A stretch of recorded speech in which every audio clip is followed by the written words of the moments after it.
네, 김경수 경남지사가 보석으로 풀려난 어제 박근혜 전 대통령 측이 형 집행정지 신청을 했습니다. 윤수경 변호사의 이슈 속 법과 생활입니다. 변호사님, 이게 한쪽은 보석이고 다른 한쪽은 형 집행정지 신청? 이게 뭐가 다른 건가요?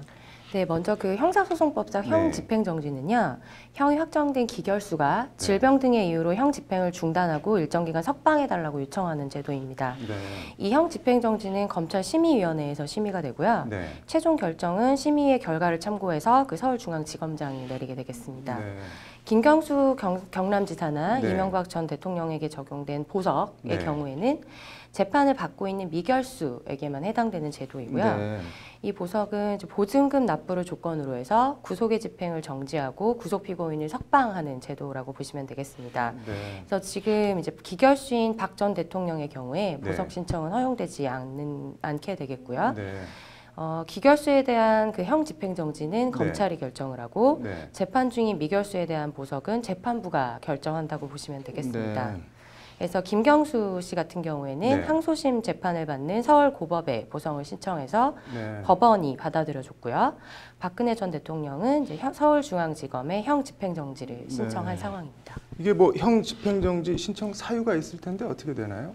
네, 그 박 전 대통령의 그 변호했던 유 변호사는 박 전 대통령은 경추 및 요추 디스크 증세와 경추부 척수관 협착으로 수차례 통증 완화 치료를 받아왔지만 전혀 호전되지 않았다라고 하면서 불에 대인 것 같은 통증과 칼로 살을 베는 듯한 통증 때문에 정상적인 수면을 하지 못하고 있다고 신청서에 적었습니다. 그는 또한 이제 국민통합도 명분으로 내세우고 있습니다. 이게 뭐 형 집행정지 요건 같은 게 법에 규정이 되어 있는 게 있나요?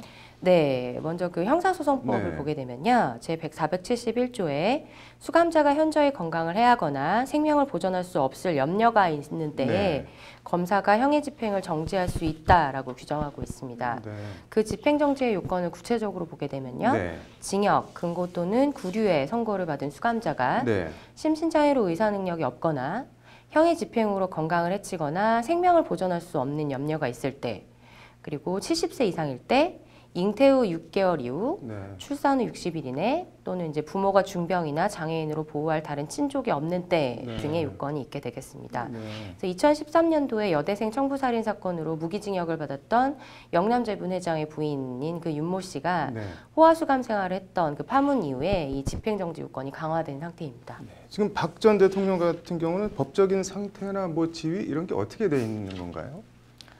네, 지금 박 전 대통령의 경우에는 뇌물수수 등의 혐의로 2심에서 징역 25년과 벌금 200억 등의 선고를 받았고요. 지난해 9월 이제 대법원에 상고심이 접수되어서 10월과 11월, 올해 2월에 각각 구속기간이 연장된 바가 있습니다. 각 신급별로 그 구속기간 연장이 최대 3번만 가능하기 때문에 3차 구속기간 연장이 완료되는 16일에는 원칙적으로 구속 상태에서 재판을 받는 기간이 종료가 된 것인데요.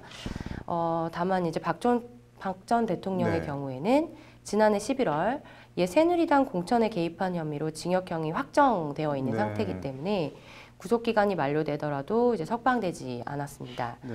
당시 박 전 대통령은 2심에서 징역 2년을 선고받고 상고하지 않아서 형이 확정되었었는데요. 검찰은 박 전 대통령의 신분이 이 재판을 진행 중인 국정농단 사건 미결수가 아니라 앞서 말씀드린 징역 2년을 확정받은 불법 공천 사건의 기결수 신분이기 때문에 계속 구치소에 수감해야 한다고 한 바 있고요. 그 박 전 대통령이 구속될 때 범죄 혐의에 공천 개입 혐의도 포함되어 있었거나 그 사건에 대해서 상고를 먼저 했더라면 16일 구속기간 만료로 풀려날 수도 있었던 상황이 되겠습니다. 뭐 박 전 대통령 입장은 어떻게 되나요?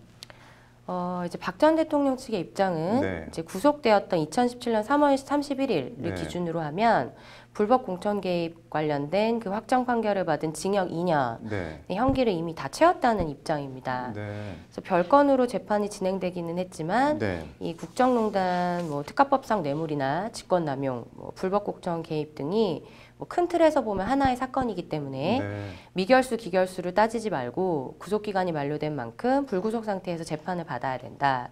그리고 대법원 판결에 따라서 재수감을 하든지 결정을 하면 된다라는 입장입니다. 그리고 또한 국민통합이나 전직 대통령에 대한 예우도 좀 필요하다라고 하면서 석방을 요구하는 입장입니다. 뭐 자유한국당도 뭐 석방 얘기가 나오는 것 같은데 어떤가요? 네, 그 황교안 자유한국당 대표는 최근 이제 당 법률지원단장인 최교일 의원에게 박 전 대통령의 석방이 가능한지에 대해서 법률 검토를 지시한 바가 있습니다. 그래서 그 내용을 보게 되면 형사소송법상 무죄 추정의 원칙, 불구속 재판의 원칙, 인권 보호 등의 차원에서 공천 개입 사건 외에 나머지 사건 등에서 무죄가 날 수도 있기 때문에 피고인의 이익을 고려해서 석방하는 것이 타당하다고 검토했다라고 설명을 했고요. 법무부는 이제 미결 구금 기간을 다른 사건에 확정된 형에 산입할 수 없다는 입장인데 이런 형식적인 차이로 불이익을 받는 것은 맞지 않다라고 주장하고 있습니다. 그 구체적인 코멘트를 보게 되면요. 그 법리를 검토한 최교일 당 법률자문위원장은 공천 개입 혐의가 애초 구속영장에 포함돼서 국정농단 사건과 함께 재판이 진행됐다면 이번에 구속기간 만료로 풀려났을 것이다. 그러므로 석방이 타당하다라고 코멘트를 한 바가 있고요. 황교안 대표는 기자들에게 이렇게 오랫동안 구금된 전직 대통령이 계시지 않았고 뭐 몸도 아프시다. 여성의 몸으로 감당하기 어려운 상황에 계신 점을 감안하면 뭐 국민의 바람이 이뤄지기 바란다라고 하면서 석방의 필요성을 제기했습니다. 뭐 결과를 전망해 보면 어떻게 보시나요?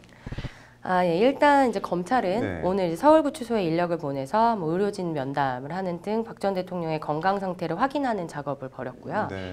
형집행정지위원회 구성에도 속도를 내고 있습니다. 그 심의위원회는 이제 법무부령인 검찰집행사무규칙에 따라서 서울중앙지법 본판을 담당하는 박찬호 2차장 검사를 위원장으로 해서 의사를 포함해 5명 이상 10명 이하의 내외부위원으로 구성되겠습니다. 최종 결정은 심의 결과를 보고받는 윤석열 서울중앙지검장이 내리게 되겠는데요. 개인적으로 형집행정지 가능성이 뭐 높지는 않을 것으로 보고 있는데 그 요건이 강화돼서 2015년부터 이제 심의위원회를 신설해서 논의를 거치도록 하고 있는데요. 형 집행정지는 이제 생명을 보존할 수 없을 정도의 건강 악화, 잉태 등의 사유가 있어야 하는데 박 전 대통령 측이 내세우고 있는 디스크 통증과 수면 장애가 해당 요건에 해당하느냐에 대해서는 좀 이견이 있습니다. 그래서 지금 현재 구치소 내 의료시설과 통원 치료만으로 호전이 있는지 없는지를 따져보는 것이 중요한 쟁점이 될 것으로 보입니다. 이게 뭐 꼭 법률적인 문제 더해서 정치적인 문제까지 얹어져 있는데 윤석열 지검장이 어떤 결정을 내릴지 주목되네요. 오늘 잘 들었습니다.